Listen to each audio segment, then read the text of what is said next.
திருச்சிற்றம்பலம். திருமுலரையா திருவடிகள் போற்றி போற்றி. குருவடியும் திருவடியும் வணங்கிந்த பதிவை ஆரம்பிக்கலாம். அன்பர்களே, எல்லாத்துக்குமே ஆசை இருக்குது இல்லையா? ஆசை இல்லாத மனிதன் அப்படிங்கிறது யாருமே இல்லை. சில பேர்த்துக்கு பொருட்களின் மீது ஆசை, சில பேர்த்துக்கு பணத்தின் மீது ஆசை, சில பேர்த்துக்கு நிலத்தின் மீது ஆசை, சில பேர்த்துக்கு பொன் மீது ஆசை, பெண் மீது ஆசை, எதிர்பாலினத்தவர் மீது ஆசை. இந்த மாதிரி நிறைய ஆசைகள் இருந்து கொண்டே இருக்கின்றன. அந்த ஆசையின் காரணமாகவே இந்த பிறப்பானது மீண்டும் மீண்டும் நிகழ்ந்து கொண்டிருக்கிறது. அது அனைவரும் அறிந்த ஒன்றே.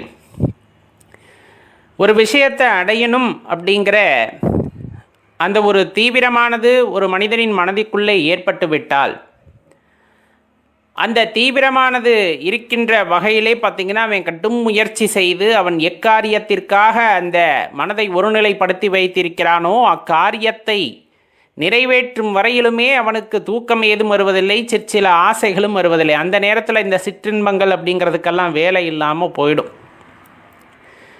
இதை உணர்ந்திருந்தீங்கன்னா இப்போ நம்ம சொல்கிறதோட பொருளானது விளங்கப்பெறும். உங்கள் வாழ்க்கையிலே ஒரு குறிக்கோள், அது ஏனோ தானோ என்றில்லை, இது கண்டிப்பாக எனக்கு வேண்டும், இது கண்டிப்பாக எனக்கு வேண்டும், இது இல்லாவிட்டால் என்னால் வாழ முடியாது அப்படிங்கிற மாதிரியான ஒரு குறிக்கோளானது இருக்குமல்லவா? அப்படிப்பட்ட குறிக்கோளானது மனதிலே தோன்றிவிட்டால், அந்த மனதானது அதை இறுக பற்றி கொண்டு விட்டால், அது நிறைவேறும் வரையிலும் மனிதனை தூங்க விடாது. அந்த மனித மனத்திலே வேறு எந்த எண்ணங்களும் தோன்றாது. அந்த மாதிரியான சிற்சில எண்ணங்கள் தோன்றினாலும் அது உடனே மறைந்துவிடும். காரணம், தான் கொண்ட அந்த ஒரு அழுத்தமான பதிவு, மனதினுள்ளே ஒரு அழுத்தமான பதிவானது ஏற்பட்டிருக்கிறது என்றால் அதை அடையும் வரையிலும் மனதிற்கும் சரி இந்த உடலுக்கும் சரி தூக்கம் என்பதே இல்லாமல் போய்விடுகிறது. அதை துரத்தி துரத்தி எப்படியாவது அடைந்துவிட வேண்டும் என்ற ஏக்கமும் மனம் ஏற்படுத்தி கொண்டே இருக்கும். அதன் வாயிலாக அது சார்ந்த விஷயங்களை தேடி தேடி அறிந்து கொண்டு அதன் வழியே பயணித்து நாம் எண்ணிய எண்ணங்களை ஈடேற்றிக் கொள்வோம். அது எதுவாக இருக்கட்டும். உதாரணத்துக்கு சொல்லணும்னா, ஒரு வீடு கட்டணும் அப்படிங்கிறது ஆழ் மனதில் விழுந்துருச்சு அப்படின்னா அந்த வீடை கட்டி முடிக்கிற வரையிலும் பார்த்திங்கன்னா நம்ம மனசானது தூங்காது. அதற்கு என்ன பண்ணணுமோ அதை செய்து கொண்டே இருக்கும். இந்த மனமானது தொடர்ந்து செய்து கொண்டே எப்படியாவது அதை கட்டிவிட வேண்டும்னா எப்படியாவது கட்டிடுவோம். ஒரு உதாரணத்துக்கு தான் சொல்கிறேன், அதுவும் ஆசையில் தான் அடங்கும், இருந்தாலும் சொல்கிறேன். இப்படி இருக்கின்ற சூழ்நிலையிலே இந்த பிரபஞ்சத்தை உருவாக்கிய ஆதியும் அந்தமும் இல்லாத அருட்பெரும் ஜோதியாம் இறைவனை நாம் இனம் கண்டு கொள்வதிலே, புரிந்து கொள்வதிலே தாமதம் ஏற்படுகிறது. அப்படின்னா இன்னும் அவரை பற்றி சரியாக தெரிந்து கொள்ளாதது தான் காரணமாக இருக்க முடியும். இப்போ நெருப்பானது சுடும், பார்க்கும் பொழுது சுடாது. ஒரு முறையாவது அனுபவித்தால்தான் அது சுடும். அதன் பின்னே அந்த பக்கம் நாம் செல்ல மாட்டோம். உங்களுக்கு பிடித்த உணவானது இருக்கிறது அப்படின்னா எப்படி அது பிடித்த உணவாக மாறியதுன்னா ஒரு முறையேனும் அதை சுவை பார்த்திருப்போம், அதனுடைய ருசியை அறிந்திருப்போம். அதன் வாயிலாக நம் உடலுக்கு அந்த சுவையானது அதை தேவைப்படுகிறது அப்படின்னா மீண்டும் மீண்டும் அதை ருசிக்க தோன்றும். அப்போ இறைவனின் அந்த திருப்பாதத்தை அடைய வேண்டும் அப்படின்னா குறைந்தபட்சம் அவரை ஏதேனும் வகையில் உணர்ந்திருக்க வேண்டும். உணர்தல் அப்படிங்கிறது இயற்கையாக சில விஷயத்தில் அவங்க கர்மத்தின் அடிப்படையில் சின்ன வயசுலேயே சில பேருக்கு நடக்கிறது. சில பேர் அதற்கான முயற்சிகளை மேற்கொண்டு அதன் வாயிலாக இறைவனை உணர பெறுகிறார்கள். யோகங்கள், தவங்கள், இதன் மாதிரியாக குருவின் மூலமாக சென்று அதனை அடைகிறார்கள். இன்னும் சில பேர் எதற்காக வந்தோம் என்று தெரியாமலே சிற்றின்பங்களிலே மனதை அலைக்கழித்து கொண்டு அதனிலே அப்படியே ஒரு மாதிரி நேரங்களை வீணடித்து கொண்டு உழன்று கொண்டு தன் வாழ்க்கையை வீணாக்கி கொண்டு இருக்கின்றோம். சரி, எப்படி அந்த இறைவனை உணர்ந்து கொள்ள முடியும்? நம்ம ஏற்கனவே சொன்ன மனமானது ஒரு இடத்திலே ஆழ பதிந்து விட்டால், ஒரு எண்ணத்தை ஆழமாக பதிய வைத்து கொண்டால் அந்த எண்ணம் ஈடேறும் வகையிலும் அந்த மனதும் தூங்காது, அந்த உடலையும் தூங்க விடாது அப்படின்னு சொல்லியிருந்தோம். அதே போலத்தான் ஏதேனும் ஒரு வகையிலே இறைவனை உணர்ந்து கொள்ள வேண்டும், அவரை காண வேண்டும், அவரது அருளை பெற வேண்டும், இறைவனுடன் இரண்டர கலந்துவிட வேண்டும் என்ற எண்ணம் உண்மையாகவே, பெயருக்கெல்லாம் இல்லை, உண்மையாகவே அந்த எண்ணமானது உங்களது மனதிற்குள்ளே உதைந்து விட்டால், பதிந்து விட்டால், அந்த எண்ணம் ஈடேறும் வரையிலும் அந்த மனமானது நம்மை தூங்க விடாது. இறைவனை நோக்கியே செலுத்தி கொண்டிருக்கும். சதா சர்வகாலமும் இறைவனின் நினைவையே நமக்கு ஏற்படுத்தி கொண்டே இருக்கும். இப்போ நீங்கள் உதாரணத்துக்கு இன்றைக்கி இருக்கக்கூடிய டெக்னாலஜியை நீங்கள் எடுத்துக்கோங்க. தொழில்நுட்பம் இருக்கிறதல்லவா, கையிலே உங்கள்கிட்ட அந்த மொபைல் ஃபோன் இருக்குது இல்லையா, கைபேசி, அதில் பார்த்தீங்கன்னா இணைய உலகம் இன்றைக்கி எல்லாத்தையும் கொண்டு வந்து தந்துடுச்சு. ஏதேனும் ஒரு விஷயத்தை நீங்கள் பார்த்து விட்டீர்கள் என்றால் அது தொடர்பாகவே அடுத்தடுத்து வந்துட்டு உங்களுக்கு பல தகவல்களை கொடுத்து கொண்டே இருக்கும். இது நீங்கள் கண்டு உணர்ந்தது தான். உங்களுக்கு என்ன பிடிக்கிறதோ அந்த பிடித்தவற்றையே மீண்டும் மீண்டும் உங்களுக்கு காண்பித்து கொண்டிருப்பார்கள். அதே போலத்தான் உங்கள் மனமும். இந்த மனமானது உங்களுக்கு ஒரு விஷயத்தை வேண்டும் என்று நினைத்து விட்டால் அது சார்ந்த தேடல்களில் மட்டுமே தொடர்ந்து ஈடுபட்டு கொண்டிருக்கும். அந்த தேடலானது இறைவனை நோக்கிய பயணமாக இருக்கின்ற பட்சத்தில் அந்த இறைவனை உணர வேண்டும், இறைவனை தெரிந்து கொள்ள வேண்டும் என்ற காரணத்திற்காக என்னென்னவெல்லாம் தேட வேண்டுமோ அனைத்தையுமே தேட ஆரம்பிக்கும். இறைவனை பற்றி தேடி தேடி அறிந்து கொள்ள ஆரம்பிக்கும். நிறைய படிக்க ஆரம்பிக்கும். நிறைய பேரோட சொற்பொழிவுகளை கேட்க ஆரம்பிக்கும். நிறைய ஆன்மீக அன்பர்களோட பழக ஆரம்பிக்கும். இந்த மாதிரி சில விஷயங்களில் இந்த மனதான ஈடுபட ஆரம்பிக்கும். அவ்வாறு ஈடுபடும் பொழுது நம்ம ஏற்கனவே மனதில் ஆழ பதித்து வைத்திருக்கின்றோம். இறைவனை எப்படியாவது உணர்ந்து விட வேண்டும், அந்த அனுபவத்தை நாம் அனுபவித்து விட வேண்டும் அப்படிங்கிற எண்ணமானது உள்ளூர உண்மையாக உங்கள் மனதிற்குள்ளே புதைந்து கிடக்கும் பொழுது இறைவனை பற்றிய தேடுதல் வேட்கையானது அந்த இடத்திலே அதிகரிக்கும். தேடுதல் வேட்கைனா சாதாரணமான வேட்கையாக இருக்காது. இன்ப துன்பம் எந்த காலத்திலும் இறைவனை மறக்காத வேட்கையாக இருக்க வேண்டும். சில பேர் சாப்பிட்றதுக்கு சாப்பாடு இருக்குது, நிம்மதியான வாழ்க்கை இருக்குது அப்படிங்கும்போது இறைவனை நினைப்பது அல்ல. உண்பதற்கு உணவில்லாத நேரத்திலும் உறங்குவதற்கு இடமில்லாத நேரத்திலுமே எனக்கு துணையாக இறைவன் இருக்கிறான், சிவபெருமான் இருக்கிறார் என்ற நினைவுடன் அவரை வழிபடுவதும், அவரை மனதிலே தாங்கிக் கொண்டு தான் நனைந்தாலும் பரவாயில்லை, என் மனதினுள்ளே இருக்கின்ற இறைவன் நனையக்கூடாதுன்னு அந்த மனதிலே கூடாரம் கட்டி அவரை அமர வைத்து அவருக்கு தினம் தினம் பூசணைகள் செய்து அவரை போற்றி புகழ்ந்து மனதிற்குள்ளே கோவில் கட்டி வைத்திருக்கின்ற அடியார்களுக்கு இறைவனின் காட்சியானது கண்டிப்பாக கிடைக்கும். இறைவனின் கருணையானது கண்டிப்பாக கிடைக்கும். வைக்கின்ற அன்பு யார் மீது வைக்கின்றோம் அப்படிங்கிறத பொறுத்து தான் அதோட தன்மையும் அந்த இடத்திலே மாறுபடுகிறது. உங்களுக்கு பிடித்தவர் மீது வைக்கின்ற அன்புங்கிறது வேற, உங்களை பிடித்தவர் மீது நீங்கள் வைக்கின்ற அன்பு அப்படிங்கிறது வேற. ரெண்டுக்கும் வித்தியாசம் உண்டு. இறைவனுக்கு உங்களை பிடிக்கும், தன் குழந்தைகளை பிடிக்கும். அவர் மீது நீங்கள் உண்மையான அன்பு செலுத்தும் பொழுது அது பல மடங்கு அன்பாக திரும்பி வரும். வாழ்கின்ற காலத்தையோ வாழ்கின்ற அந்த நிலையையோ பார்த்தெல்லாம் அந்த பக்தியானது அமைவதில்லை, இறைவனின் கருணையானது அமைவதில்லை. ஒருவருக்கு கோடி கோடியாக கொட்டி கொடுக்கின்றார் என்பதற்காக இறைவன் அவர்கள் மீது அதிக கருணை வைத்திருக்கிறார் என்பது பொருள் அல்ல. ஒருவரை ரொம்ப வறுமையில் ஆள்படுத்துகிறார் அப்படிங்கும் போது உங்கள் மீது இறைவனுக்கு கோபம் என்பது பொருள் அல்ல. எந்த சூழ்நிலையில் வாழ்கின்றோம், எந்த சூழ்நிலையில் இருக்கின்றோம் என்பதெல்லாம் முக்கியமல்ல. இறைவனுக்கு முக்கியம் சத்தியம் தவறாமல், நீதி நெறி தவறாமல், நீ கொண்ட பாதையிலிருந்து கொஞ்சமும் விலகாமல் வாழ்கின்றாயா அப்படிங்கிறது தான் அந்த இடத்துல ரொம்ப முக்கியமான விஷயம். பிற உயிர்களையும் உன்னை போல் மதிக்க வேண்டும். ஏன்னா எல்லா உயிரும் அவர் படைத்தது தான். உயிர்களுக்கெல்லாம் தலைவனாக விளங்கக்கூடியவர் யார் அப்படின்னா சிவபெருமான் தான். உன் உயிரைப் போல தான் அவர் அனைத்து உயிர்களையும் காண்கின்றார். ஏன்னா இந்த பிரபஞ்சத்தில் படைக்கப்பட்ட அனைத்துமே இறைவனால் படைக்கப்பட்டது, சிவபெருமானால் படைக்கப்பட்டதுன்னா அனைத்து உயிர்களும் அவருக்கு குழந்தை தான். எல்லா உயிர்களும் அவரை அப்பா என்று அழைக்கலாம். எல்லா உயிருமே அப்பா என்று அழைக்கும். அப்படி இருக்கின்ற சூழ்நிலையிலே நீ மற்ற உயிர்களின் மீது அன்பு காட்டினால் மட்டுமே நமக்கு அந்த பரம்பொருளின் பரிபூரணமான ஆசியானது கிட்டும். தனது குழந்தைகளுக்குள்ளே சண்டை வருவதையும் இறைவன் விரும்புவதில்லையே.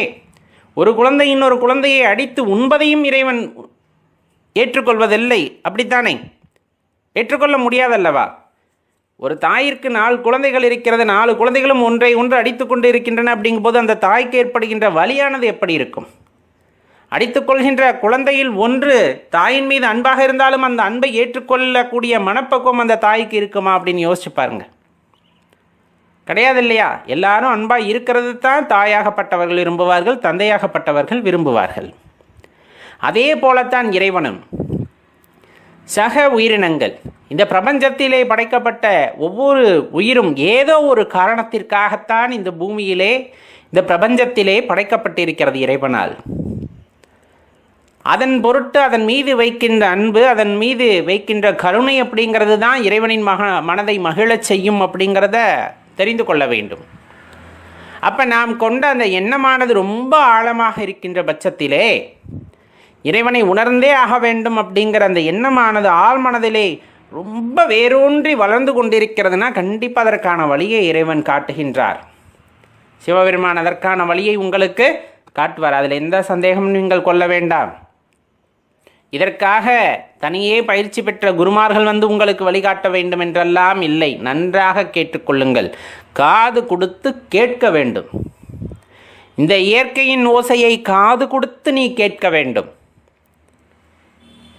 ரோட்டு ஓரத்தில் ஒருத்தர் நடந்து போகிறார், அவர் தன்னை போல ஏதேனும் பேசிக்கிட்டு போவார். நம்ம நினைப்போம் சித்தம் கலங்கிவிட்டது போலும் ஏதோ பேசிக்கொண்டு செல்கிறார்னு. கிடையாது, அது உனக்கான வார்த்தை, நீ தேடிக்கொண்டிருக்கிற கேள்விக்கான வார்த்தையாக இருக்கும். மழலை, ஒரு குழந்தை ஏதேனும் ஒன்றை உன்னிடம் வந்து சொல்கிறது என்றால் கூர்ந்து கவனித்துப்பார், நீ கேட்ட கேள்விக்கான விடையாக இருக்கும். அது குழந்தையாக இருக்கலாம் உருவத்திலே, ஆன்மா அப்படிப்பட்டதல்ல, பக்குவமடைந்த ஆன்மாவாக இருந்திருக்கும். உன் மனதிலே எழக்கூடிய கேள்விகளை அந்த குழந்தை உணர்ந்து கொண்டிருக்கும். அதற்கான விடையை தனது மழலை மொழிகளால் உன்னிடம் சொல்ல வரும். கடந்து போபவர்கள் எல்லாருமே வந்துட்டு சக மனிதர்களாக இருக்க வேண்டும் என்ற எண்ணம் கொள்ளாதே. நம்முடைய தகுதிக்கு ஏற்றவாறு அவர்கள் இல்லை என்ற கர்வம் கொள்ளாதே. புறத்தோற்றத்திலே அவர்கள் அணிந்திருக்கின்ற ஆடை அணிகலன்களை பொறுத்து பக்தியானது மாறுவதில்லை. அந்த பக்தி என்பது அவர்களின் ஆன்மத்திறனை, ஆன்ம சக்தியை பொறுத்தது. நீ கேட்கின்ற கேள்விக்கு அவர்களின் வாயிலாக உனக்கு சில நேரங்களிலே இறைவன் விடையை தருகின்றார். அதனால்தான் சொன்னது, காது கொடுத்து கேள், காது கொடுத்து கேள். எப்பொழுதுமே நாம் மட்டுமே பேசிக்கொண்டிருக்க வேண்டும் என்ற எண்ணத்தை கைவிடு. எவ்வளவுக்கு எவ்வளவு இந்த இயற்கையிலிருந்து வருகின்ற ஓசைகளின் வழியாகவும் அதே போல பிறரின் பொன்மொழிகள் வழியாகவும் நிறைய விஷயங்களை நீ கேட்டறிந்து கொள்கிறாயோ, அப்பொழுதே உடனே மனதிற்குள் இருக்கின்ற பல வினாக்களுக்கான விடையானது அங்கு கிடைக்கக்கூடும். அதை தவிர்த்து நாம் பேசிக்கொண்டே இருக்கும் பொழுது நம் உயிர் சக்தியானது தான் வீணாகுமே தவிர ஆன்மத்திற்கு கிடைக்க வேண்டிய விடையானது கிடைக்காமல் போய்விடும். மனதிலே ஆழமாக இறைபக்தியை வேரூன்ற செய்துவிட்டால், இந்த வேரூன்ற செய்துவிட்ட அந்த பக்தியானது விருட்சமாக மாறும். விருட்சமாக மாறி அதிலே பூக்களும் கனிகளும் காய்களும் பூத்து குலுங்கும். அந்த நிலைதான் மிகவும் ஆனந்தமான நிலையாக இருக்கும் அப்படிங்கிறத தெளிவாக தெரிந்து கொள்கின்ற நாள் எப்பொழுது வரும் என்றால், உன் மனதிலே அன்பானது பீரிட்டு வரும் பொழுதுதான் இந்த உண்மையெல்லாம் நாம் உணர்ந்து கொள்வோம். இந்த பிரபஞ்சத்திலே நாம் வாழ்கின்ற இந்த உலகத்திலே எந்த ஒரு பொருள் கிடைத்துவிட்டால் நம்ம மன நிம்மதியாக இருப்போம் என்ற கேள்வியை கேட்டால் பலரும் பலவிதமான பதில்களை அளிப்பார்கள். வீடு கட்டிட்டா, நிறைய சம்பாரிச்சிட்டா, நினச்ச மாதிரி வாழ்க்கை அமைஞ்சிட்டா, இந்த பையனை திருமணம் செய்து கொண்டால், இந்த பெண்ணை மணந்து கொண்டால், இந்த மாதிரி நிறைய விஷயங்களை நாம் சொல்லுவோம் இல்லையா?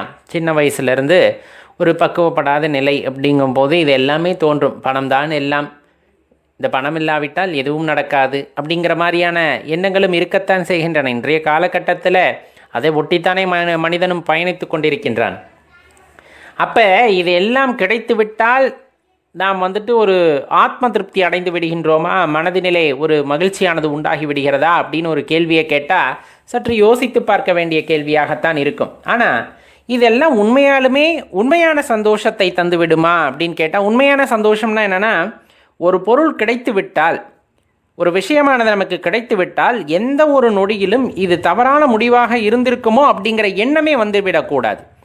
அது கிடைத்தப்ப என்ன ஆனந்தம் இருந்ததோ கடைசி வரையிலும், நாம் இந்த உடலிலே இந்த உயிர் இருக்கும் வரையிலும் அந்த ஆனந்தமானது தொடர்ந்து இருக்கும் என்றால் அது ஒரு நிலையான இன்பமாக இருக்கும். ஆனால் ஒன்று கிடைத்த போது மிகவும் ஆனந்தப்பட்டேன், அதற்கு பிறகு நான் தவறான முடிவு எடுத்து விட்டோனோ அப்படின்னு நினைக்க தோன்றியது, சில நேரங்களில் மனதில் உறுத்தல் ஏற்பட்டது. இப்படியெல்லாம் இருந்ததுன்னா அது நிலையான இன்பம் கிடையாது.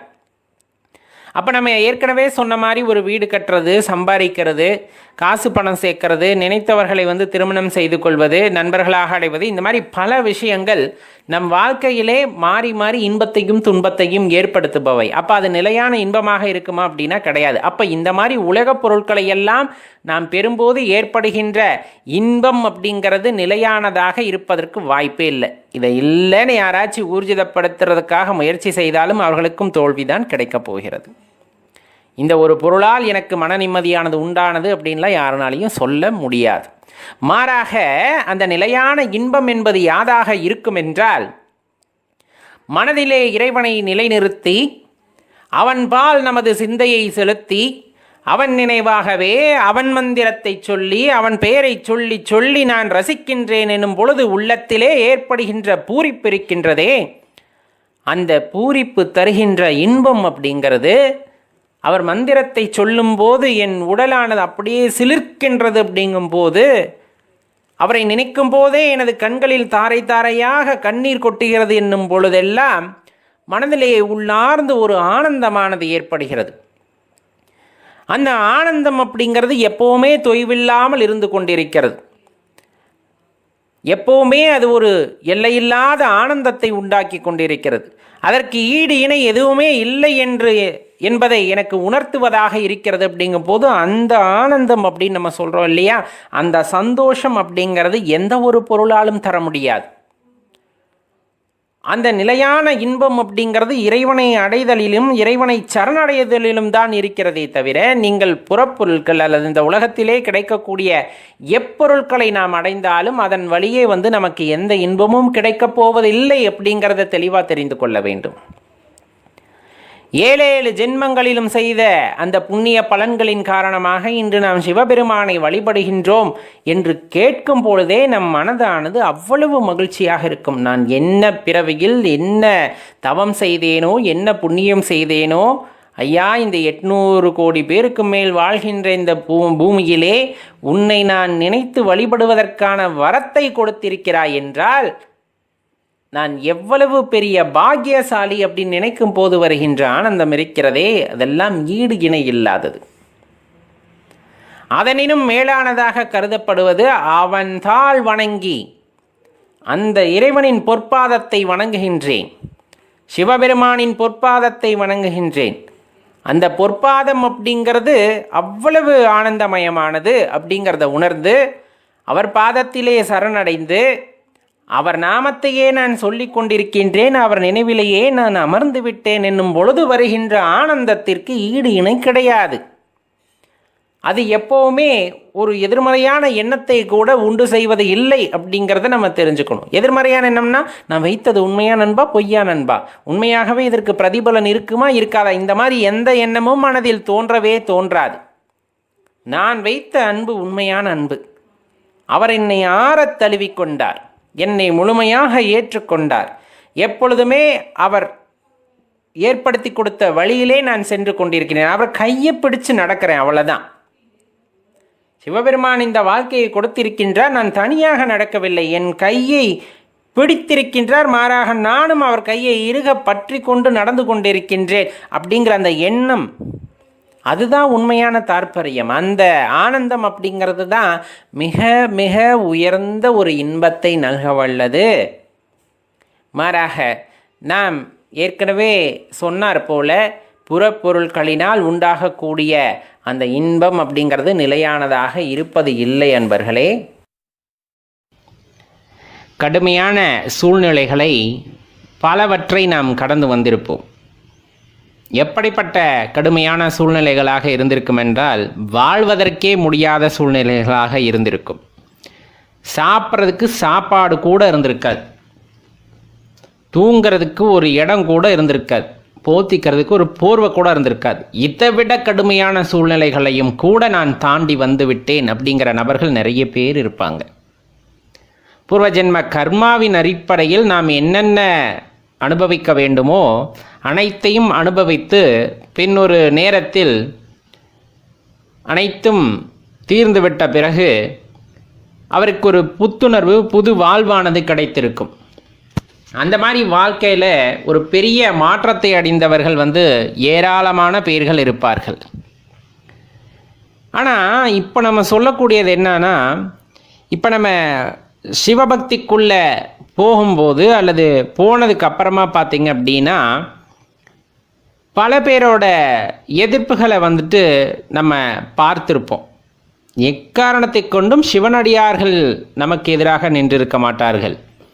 ஆனால் இந்த சிவபக்தியோட உண்மைத்தன்மையை புரிந்து கொள்ள முடியாமல், அது ஒரு பெரிய பாச பிணைப்பு அப்படிங்கிறத புரிந்து கொள்ள முடியாமல் நாம் சிவபக்தியில் ஈடுபடும் பொழுது பல ஏளன பேச்சுகளை காதில் கேட்க வேண்டியதற்கு ஆளாயிருக்கும். என்ன இந்த வயசுலேயே சிவபக்தி அப்படின்ட்டு. அதே போல் நிறைய உங்கள் வாழ்க்கையில் நிறைய பேர் நிறைய விஷயத்த கேட்டிருப்போம், அனுபவிச்சிருப்போம். அதெல்லாம் ஒரு பக்கம் இருந்தாலும் அது ஒரு பெரிய போராட்டமாக மனசுக்குள்ளே இருந்துக்கிட்டு இருக்கும். என்னடா இப்படி சொல்கிறாங்களே அப்படிங்கிற அந்த உறுத்தல் ஆரம்பத்தில் எல்லாத்துக்குமே இருந்திருக்கும், இல்லைன்னா சொல்ல முடியாது. அதையும் தாண்டி அந்த உறுத்தல் இல்லாமல் வந்திருந்தார் அவர்கள் ரொம்ப மேன்மையான நிலையை அடைந்து விட்டார்கள் அப்படின்னு தான் சொல்ல முடியும். ஒரு வகையில் அது ஒரு பெரிய துன்பமாக இருந்திருக்கும். அதை எப்படி எடுத்துக்கொள்வது என்றே தெரியாமல் ரொம்ப தடுமாறி, என்ன எல்லாருமே இப்படி ஒதுக்குறாங்களே அப்படிங்கிற ஒரு நிலை வந்தப்பும் கூட அசையாத நம்பிக்கை இறைவன் மீது வைத்திருந்திருப்போம். சிவபெருமானின் மீது அசையாத நம்பிக்கை வைத்திருந்திருப்போம். எப்படி அப்படி ஒரு பிடிமானம் வந்தது, எப்படி அப்படி ஒரு பிடிப்பு வந்ததுன்னே நம்மளுக்கு தெரிஞ்சிருக்காது. ஏன்னா ஒரு விஷயத்தை திரும்ப திரும்ப ஒருத்தர் சொல்லும் பொழுது ஒரு வேளை உண்மையாக இருக்குமோ அப்படிங்கிற எண்ணமானது சாதாரண மனிதர்களுக்குள் தோன்றிவிடும். அந்த மாதிரி தோன்றியவர்கள் அந்த பக்தியிலிருந்து விலகியவர்கள் ஏராளம். அது அவ்வளவுதான் அவங்களுக்கு கொடுப்பன. ஒரு வீட்டு வாசல் வரலும் திரும்பி போனது மாதிரி தான்.